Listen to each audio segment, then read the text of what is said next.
Hi everyone, welcome back to my channel. So today we are going to paint a simple greeting card for the Christmas.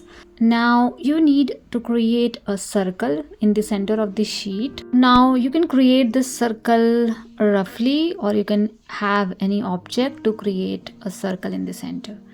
Now inside it I'm creating a cap, a Christmas cap, and for that you can have an oval shape. Then you can have a little triangle kind of pattern about it and making it little bit hanging towards the left side and create a small round shape at the tip. So something like this you can create roughly. So this is what we have created with the help of pencil. Now let's rub it so that we can avoid some unwanted pencil mark, and then we are going to paint it using watercolor. And make sure you are able to see the structure clearly, so rub it accordingly.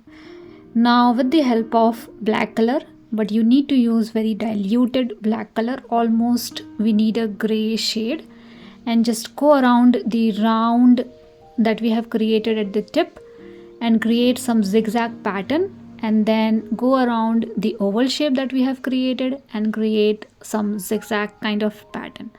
So this is I'm doing with the help of tip of my brush, which is on the very fine side. And if you're not comfortable doing something like this with the help of watercolor, do it with the help of very fine black pen. That is also fine if you feel this is difficult for you. Now once done, I'm using very light shade of cobalt blue color, and I'm just going around in the center creating a little fluffy kind of pattern to make it look like this is all cotton. And you can also have little negative area as well. So although the color is very light, but you can have little negative space as well and create some zigzag pattern with the help of blue color as well. You can see the difference between blue and gray because both the colors are on the lighter side. Now with the help of red color, you can paint the rest of the area of the particular cap. So just fill it, and just make sure when you are doing around the zigzag pattern that we have created, do a little zigzag with the help of red color as well, so that it should look like in a sync. So just paint it, nothing fancy in here. So I have painted with the help of red color this particular area. Now we need little different shade of red. So what I'm going to do is I'm going to mix little bit of blue into my existing red, and I need the area on the wet side, so keep it wet and mix little bit of blue into the red color, and with the help of darker red you can create some pattern around the edge. So this helps creating little contrast over the color, and you can have a little bit folded kind of pattern into the cap area. Now we also need white space as well, so try to lift little bit of color from in between area.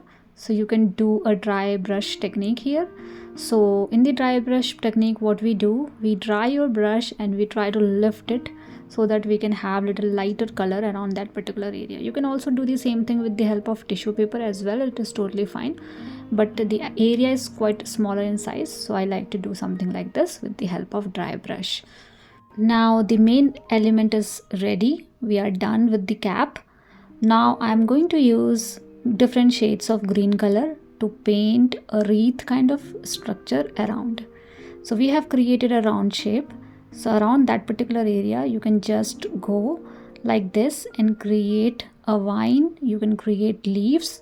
So something like this you can do throughout the circle that you have. So I'm creating one stroke leaf here.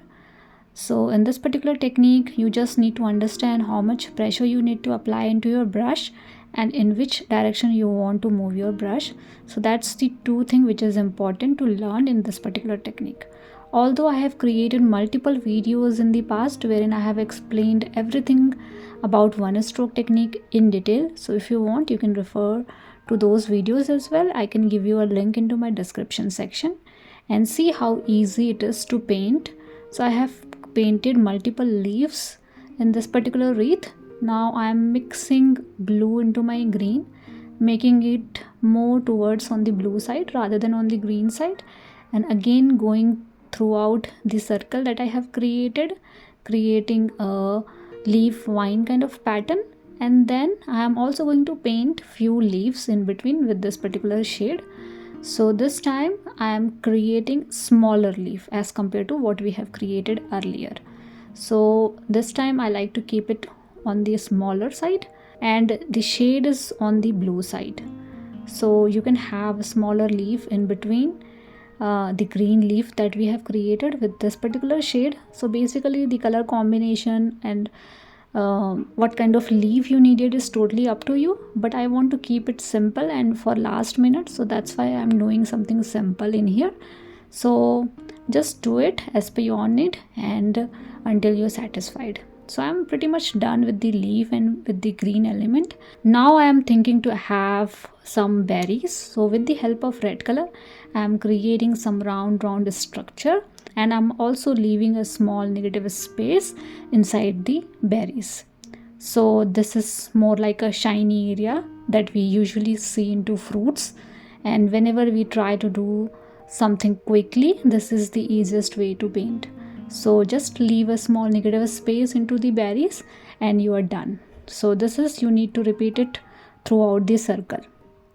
Now with the help of yellow color, I want to paint some other kind of element, like you can have a small flower kind of pattern. So these kind of things you can do until you're satisfied with your overall structure, right? So this is the last element, and then you can write anything whatever you want, like Merry Christmas or Happy Christmas. And we are done with today's video. Hope this video is easy and simple, and please do let me know if you have any feedback for me, and thank you so much for watching. See you all in the next video.